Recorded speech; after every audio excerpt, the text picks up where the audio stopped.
nous retrouvons le début de la semaine avec d'autres énergies pour, ensemble, avec vous, échanger sur des questions d'intérêt national. www.proinfo.net, ici, pas ailleurs, vous aurez tout. Nous allons aborder deux points ici, aujourd'hui. Le premier, c'est en rapport avec les arrestations au Palais de la Nation, sinon à la présidence. Deuxième point, nous allons évoquer cette question de l'embargo ou sinon de l'autorisation préalable avant d'avoir les armes. Et vous avez suivi le ministre des Affaires étrangères qui pointe du doigt clairement, sans détour, la MONUSCO et l'Union européenne, ici. Ces deux points nous intéressent. Le premier rapport avec les arrestations, nous devons vous rappeler ici, sûrement que nombreux sont informés, il y a des interpellations, des arrestations, parce que certaines personnes sont déjà à Makala. D'abord du coordonnateur de la sécurité interne de la présidence, Didier Baïtopala, arrêté. Il y a le directeur de protocole, Freddy Kangoudia. Lui, on nous dit qu'après vérification, il serait libéré. Mais on va voir, on va suivre le dossier si effectivement il est libéré. Il y a le coordonnateur de mécanisme de suivi de l'accord d'Addis Abeba, Claude Ibalanki. Il est en résidence surveillée. Après ces trois-là, on cite un conseiller, on dit un puissant conseiller, qui son nom n'est pas encore dévoilé, et un assistant du chef de l'État, et à leur tour également sont doigtés. Mais maintenant, le problème, c'est lequel? Le chef de l'État reçoit un émissaire de son homologue burundais sur des questions d'État. Une rencontre stratégique, une rencontre d'intelligence. Les photos et d'autres éléments d'échange seront transférés au service secret de Paul Kagame au Rwanda.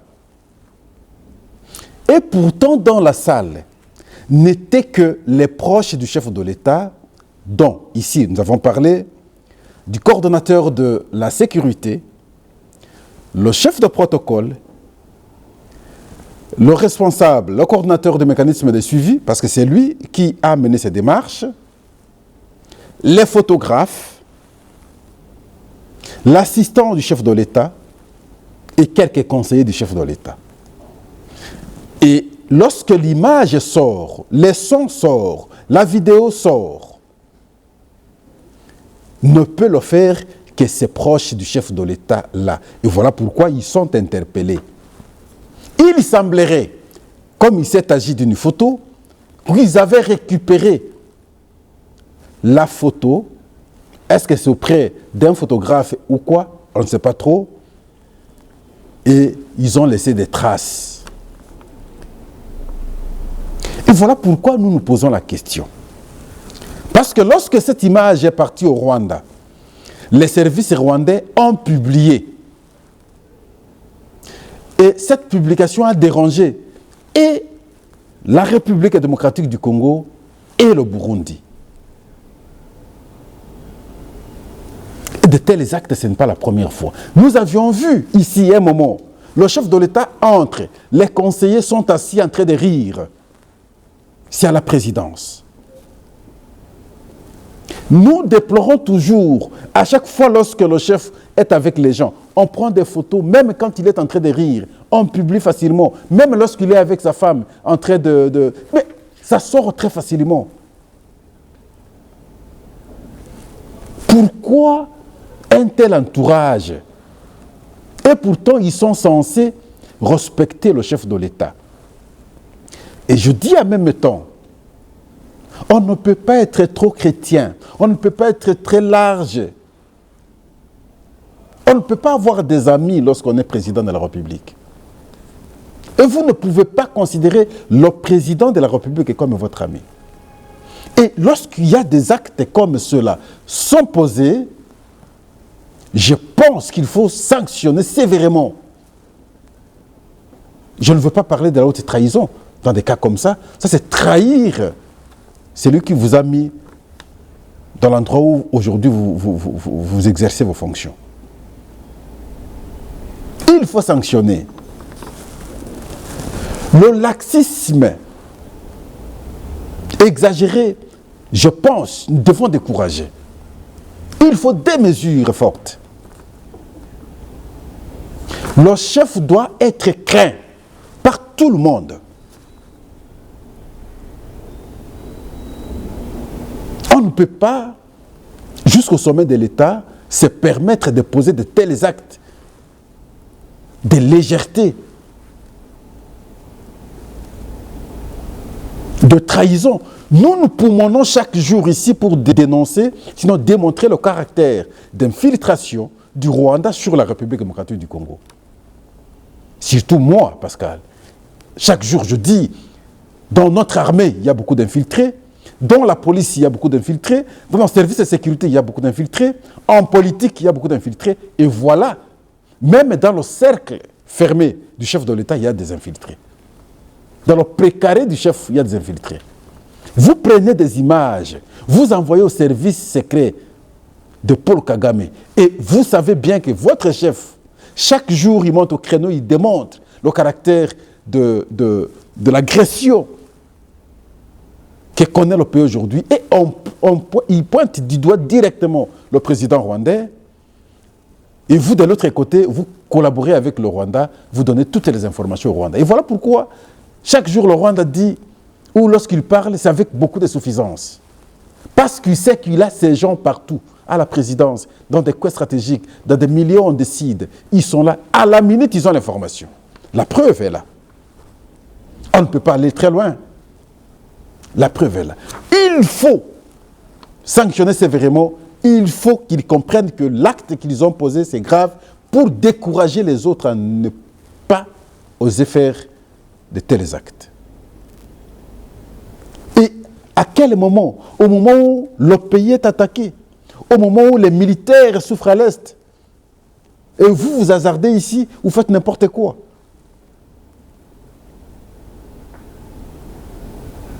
Le mal qu'il a fait, c'est à quel niveau? Pour vous avoir amené travailler et vous lui remercier de cette manière-là. Non.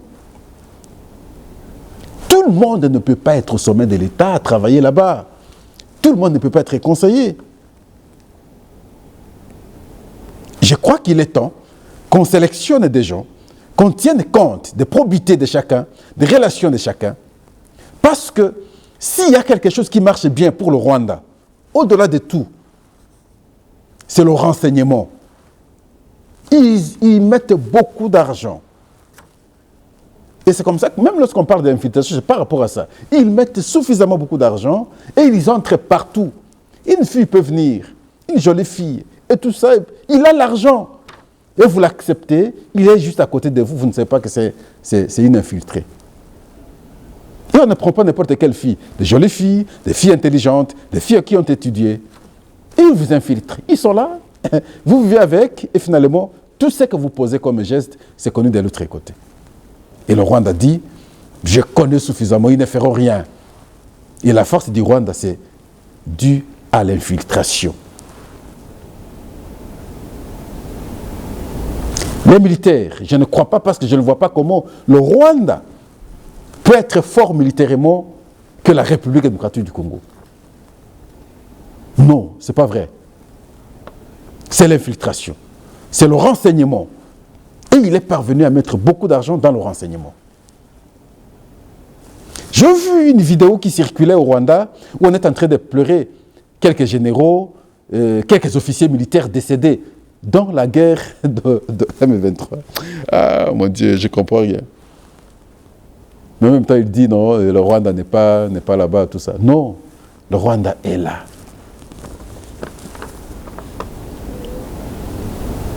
Et donc ici, nous disons, tout Congolais à ce jour ne peut pas accepter qu'on mette la vie du chef de l'État en danger. Parce que lorsque vous vous posez de tels actes à ses côtés,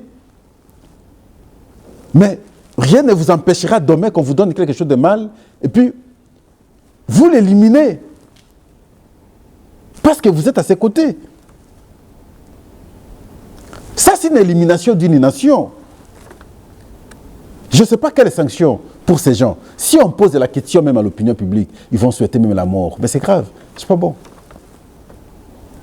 Les gens meurent à l'Est, et vous, ici, vous blaguez. Donc vous faites n'importe quoi pour que, de l'autre côté, on continue à nous gagner et que les gens meurent. Heureusement que si c'est Dieu qui a choisi l'homme, si c'est Dieu qui a choisi la personne, tant que son temps n'est pas sonné, vous pouvez tout faire, vous pouvez monter, vous pouvez descendre. Mais cela n'empêche pas qu'on soit très prudent. Je crois qu'il faudra qu'on soit prudent. J'ai l'impression que nombreux qui sont là ne comprennent pas trop la politique. S'ils comprennent la politique, et alors qu'ils sont simplement des mauvaises personnes pour vouloir agenouiller le pays, et ils ont la chance aujourd'hui d'être à ce stade-là. C'est le premier point que nous dénonçons. Le deuxième point, c'est un rapport avec, ça va de pair, la question des armements pour la République démocratique du Congo. J'ai suivi attentivement le vice-premier ministre, ministre des Affaires étrangères, Christophe Lutundula. Il évoque cette question. Et il cite la MONUSCO et l'Union européenne. Lui qui est diplomate n'a pas utilisé un langage diplomatique. C'est une façon de dire que il en a marre, il est au bout, il ne peut plus. Comme tout Congolais, donc nous ne pouvons qu'encourager. Pourquoi la MONUSCO pose un tel acte? Pourquoi l'Union européenne refuse que ce que nous avons acheté déjà comme armes arrive en République démocratique du Congo? Ils veulent que nous soyons toujours dans cette position de dépendance, avec finalement le régime de notification préalable. Avant qu'on ait des armes, nous devons écrire au Conseil de sécurité qui doit apprécier pour que notre partenaire, finalement, ait l'autorisation de pouvoir nous vendre les armes. Quelle procédure? En même temps, nous savons que le Rwanda est là et tout ça qu'on va faire, tout ça qu'on va acheter sera connu par les autres et finalement, les armes plus puissantes seront données aux autres pour qu'ils continuent à marcher sur la République démocratique du Congo. Ça, nous ne pouvons pas accepter. Et c'est là où je vais expliquer un fait. Les gens reviennent de temps en temps comme pour dire il est allé réveiller le M23. Quel est ce M23 qu'on est allé réveiller? Paul Kagame, peut-être que je ne veux pas trop parler du Rwanda, Paul Kagame, le rêve pour lui, c'est avoir des mines qui produisent de l'or. Il a des usines de l'or. Quand ces mines-là l'échappent, il ne peut pas. Et tout est parti. N'est-ce pas, de l'état de siège qu'on a décrété. Cet état de siège a mis à mal l'économie rwandaise parce que les usines où le Rwanda, les usines de l'or, où le Rwanda puisait de l'or impunément, ont été sécurisées. Et voilà pourquoi, rapidement, il fallait créer quelque chose pour qu'il ait la main mise sur ces mines-là. C'est la guerre. C'est le M23 qui l'a activé rapidement. Et vous aviez vu aussitôt qu'ils sont arrivés à Bunagana et ils ont cherché une mine. Ils sont allés à la mine Jomba pour exploiter de l'or, rapidement. Parce que si ces usines-là ne fonctionnent pas, en tout cas, il n'y a pas vie au Rwanda, il n'y a pas économie au Rwanda. Le M23, qui a été défait, il faut qu'on rappelle les dates précises pour que les gens comprennent, parce que les gens naviguent trop à vue. Et pourtant, c'est une histoire récente. Mais les Congolais, c'est ça notre faiblesse, nous oublions toujours rapidement des choses. C'est le 5 novembre 2013. On va défaire le M23. Ah mais oui, je peux aussi parler le Rwanda. On va défaire le M23 le 5 novembre.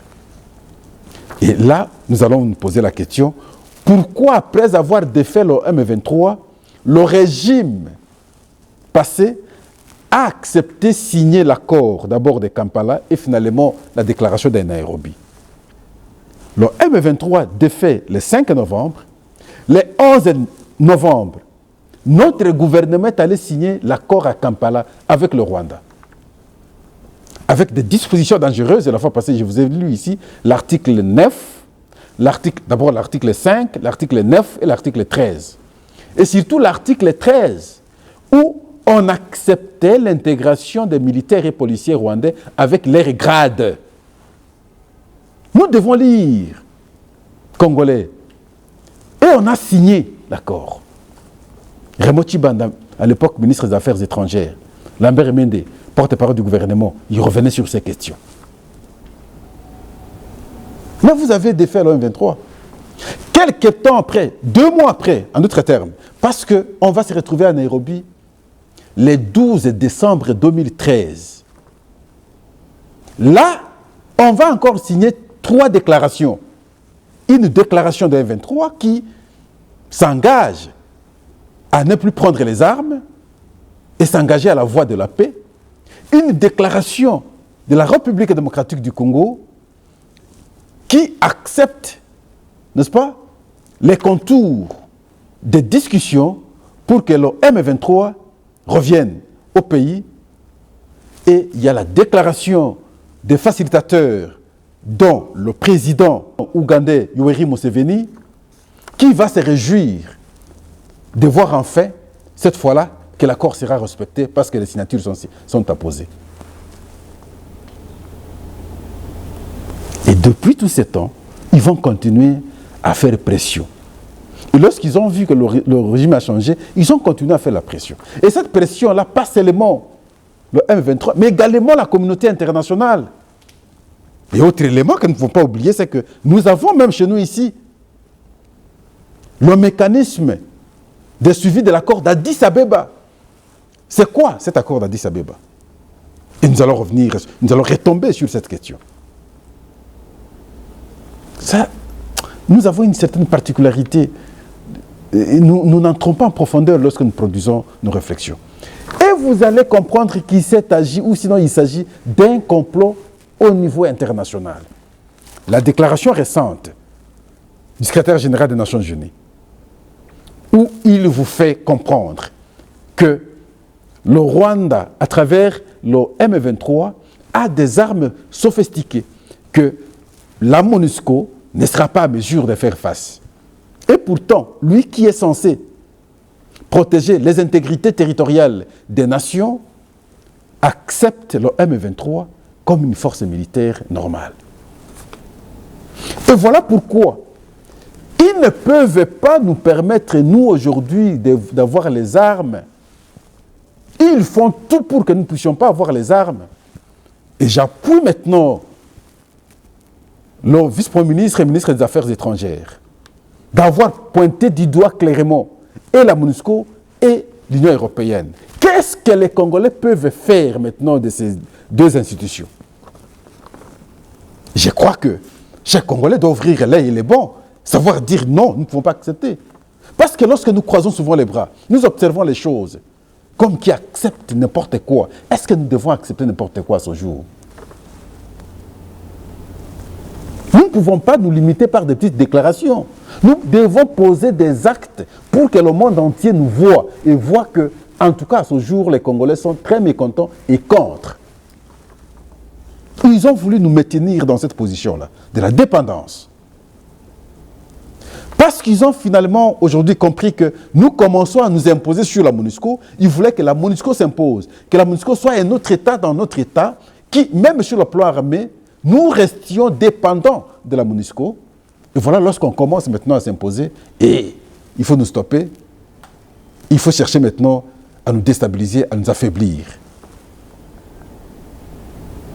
Est-ce qu'on n'a pas compris? Et nous comprenons finalement. Tout le monde est averti. Qu'est-ce que nous faisons? Qu'est-ce que nous devons faire? C'est là que j'attends la société civile. Ah mon Dieu. Qui se limite à faire des petites déclarations, toujours contre leurs propres frères. Oui, vous faites des déclarations, c'est bon. Ce qui est plus important ici, c'est d'abord le pays. Il faut voir comment nos frères et sœurs à l'Est souffrent. Vous imaginez, ceux qui sont à Rutshuru, ceux qui sont à Bunagana, ceux qui sont à Kiwanja, chaque jour, mais ils vivent dans la peur permanente. La peur permanente. Si le village est récupéré aujourd'hui, demain les autres peuvent venir le récupérer. Mais comment les gens vivent? Nous devons nous engager comme un seul homme, comme une nation ce jour. C'est là où je félicite, moi, personnellement, le président de la République, pour avoir, cette fois-là, identifié le Rwanda clairement sans détour dans son expression. Le monde entier aujourd'hui comprend que nous nommons le M23 comme c'est le Rwanda en personne qui nous attaque. Et maintenant, nous allons nous mesurer également dans notre manière de faire la guerre. Parce que si hier, on pouvait croire que nous faisions la guerre avec une rébellion, mais aujourd'hui, nous comprenons que nous faisons la guerre avec un État. Et nous allons nous préparer face à cet État-là. Il s'agit du Rwanda directement. C'est autant avec l'Ouganda. On ne peut pas nous voiler la face. L'office du président ougandais le dit ouvertement. Nous sommes également en guerre contre l'Ouganda. Est-ce que les deux là, même si c'est coalisé, peuvent gagner en tout cas militairement la République démocratique du Congo? Je dis non. Je dis non. Et la fameuse communauté internationale ayant compris cela, ne veut pas nous laisser les mains libres, pouvoir avoir les armes, parce qu'ils ont leurs intérêts de l'autre côté. Ils ont l'objectif, ils ont un plan. Donc, restons faibles, envoyons des armes de l'autre côté pour qu'ils continuent à nous attaquer. Mais tôt ou tard, ça va finir. Et je dis, si aujourd'hui, on parvient à défaire cette agression, on parvient à vaincre cette agression, je crois que ce sera une solution définitive pour la paix à l'est de notre pays. Ça, c'est mon point de vue. Ça, c'est ma lecture. Ça, c'est ma projection. Ça, c'est ma conviction. Il suffit qu'on gagne cette fois-ci. Si on la gagne, nous allons, en tout cas, retrouver la paix avant de nous attaquer, parce qu'ils auront compris que, à ce jour, ces gens se sont bien préparés. Parce qu'hier, on ne se préparait pas bien, on considérait que nous faisions face à une rébellion. Mais aujourd'hui, clairement, c'est le Rwanda qui vient, c'est l'Ouganda qui vient. Et la preuve, c'est que les gens qui meurent au combat, nous voyons comment on les plaire à Kigali. Mais si le Rwanda n'est pas physiquement au M23, mais comment les gens meurent et que vous les plairez à Kigali? Nous vous disons merci. On garde notre contact. Sans sentiment, peu importe les problèmes que nous pouvons avoir à l'interne, tel parti politique et tout ça, c'est éphémère, ça. Ça, c'est la lutte de positionnement. Mais nous ne pouvons nous positionner que dans un État. Et si cet État n'existe pas, nous n'allons pas nous positionner. Et je minimise les discours de division entre nous maintenant ici à l'interne. Non, ça me préoccupe un peu. Ce qui est plus important maintenant, c'est comment vaincre l'ennemi, qui a bien réfléchi depuis longtemps. Quand est-ce que je peux attaquer? Quand est-ce que je peux faire? Pendant qu'eux réfléchissaient, nous pensions à autre chose. Nous pensions que nous avions vécu le 23 et donc c'est fini. Non, ce n'était pas fini. Ce n'était pas fini. Parce que si nous bloquons toutes les entrées rwandaises chez nous, le Rwanda sera à genoux. Économiquement, il sera à genoux. Avec beaucoup d'engagement qu'il a pris là, il sera à genoux. Vous pouvez imaginer, il signe des contrats avec la Grande-Bretagne, qui envoie des gens au Rwanda, qui logent dans des grands hôtels, avec prétexte là-bas qu'il a des espaces au Rwanda. Et pourtant, le Rwanda nous envoie des gens ici parce qu'au Rwanda, il n'y a pas d'espace. Mais lui, déporte ces gens, viennent jusqu'à Kigali. Il les loge dans des grands hôtels. Mais de l'autre côté, c'est le Rwanda le peuple rwandais qui souffre. Une contradiction, du contraste. Ça a été une politique, un clin d'œil terrible pour qu'il ait l'appui de ces gens-là. Et effectivement, il a ses appuis. Merci. Nous nous retrouverons prochainement. Au revoir.